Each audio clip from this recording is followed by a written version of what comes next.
So mga guys, meron ako ipapakita sa inyo na ano yung pang ano daw pang ito yung uso ngayon na ano binibili nila na pang record, pang podcast. Meron na rin siyang ano yung ito siya, hindi ko kasi ano kasi ano siya yung beep, pagka ito marami na siyang pwedeng ano, meron siyang pang gusto mo pag nagpo-podcast ka o kaya nag-live ka, lagyan mo siya ng may tumatawa.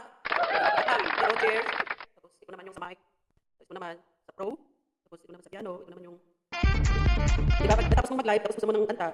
Ayan. Tapos ito naman isa, yung kiss. Tapos ito yell. What? Tapos yung laugh. Tapos meron din yung pubs. Tapos ito naman, hindi ko kasi mabasa kasi wala yung jokes ko. Awesome! Awesome! Ito naman isa. Ping, ping, ping.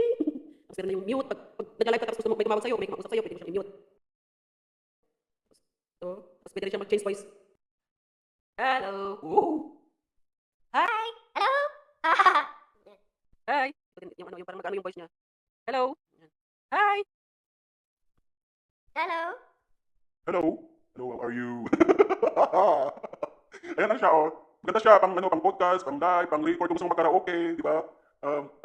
Nung ano ito kasi, binili ng asawa ko nung December. Pero hindi ko pa siya kasi naisisit kasi hindi ko alam kung paano gagamitin. Hanggang napanood ko siya sa TikTok. At nakita ko kahapon, kaya sabi ko, try ko nga kung pwede na siya. Kung hindi siya pwede, ibibita ko na lang. Kaya sa awan ng Diyos naman, naano ko siya, naayos ko. Kaya mag-ano tayo ng kanta, i-try natin.